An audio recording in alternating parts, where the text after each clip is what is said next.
Russian attacks across Ukraine continued from earlier in the day to overnight, killing at least 7 people in total and injuring 31 others. Officials in the Ukrainian capital said the airstrikes targeted several districts of Kyiv, damaging multiple residential buildings and civilian infrastructure. It comes as both Moscow and Kyiv resumed attacks after Russia ended a 3-day ceasefire with Ukraine on Tuesday. The earlier daytime attacks on Wednesday comprised of at least 800 Russian drones targeting mainly western Ukraine, killed 6 people and wounded dozens of others. Ukrainian President Volodymyr Zelensky said Moscow launched its drones in waves, deliberately targeting regions closest to the borders of NATO countries. Zelensky urged U.S. President Donald Trump to discuss ending the conflict during his meetings this week with Chinese leader Xi Jinping. Latvia's centre-right Prime Minister Evika Selina announced on Thursday she will resign from the top job following controversy over her coalition and a drone incident. Selina's resignation means a de facto collapse of the governing tripartite coalition, which has been under strain for months. Redzot spēcīgu profesionālu kandidātu aizsardzības ministra amatam, politiskie tukšrunātāji izvēlējās nevis risinājumu, bet krīzi, valdības krīzi. Tāpēc es paziņoju, ka atkāpjos no ministra prezidenta amata. Tas nav viegls lēmums, bet tas ir godīgs lēmums šajā situācijā. Šobrīd cilvēkiem vairāk kā jebkad ir vajadzīga drošības sajūta.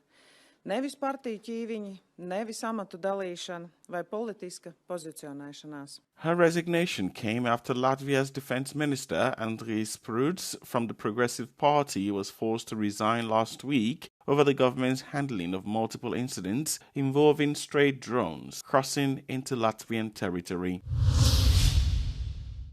The new Hungarian government has officially ended the state of emergency that was put in place during the 2020 COVID-19 pandemic by former Prime Minister Viktor Orban. The new Prime Minister Peter Magyar stated that the move represents a return to normality, arguing that the decree-based emergency rule was an outdated wartime method. The previous administration under Orban had repeatedly extended the measure, citing security and humanitarian risks following the invasion of Ukraine in 2022. The European Parliament had long criticized the system as incompatible with European values. In a stark shift in foreign policy, Budapest has also summoned the Russian ambassador Evgeny Stanislavov, following a massive drone attack near the border with Ukraine. The strikes hit the Transcarpathia region, which is home to a significant Hungarian minority. On Wednesday, Russia launched at least 800 drones in a barrage that targeted roughly 20 regions across Ukraine, killing 6 people and wounding dozens. Prime Minister Magyar strongly condemned the attack, noting that Foreign Minister Anita Orban would demand information on when Vladimir Putin plans to end the conflict. Ukrainian President Volodymyr Zelensky welcomed the shift in Budapest, describing the summons as an important message.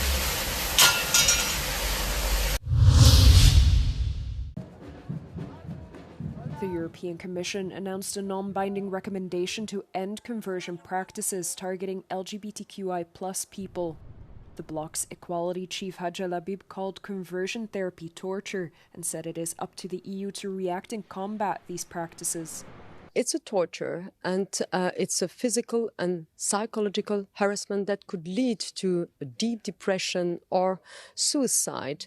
And that's why we need really to react and to combat these practices. And these young citizens who gather 1 million signatures succeed to create awareness.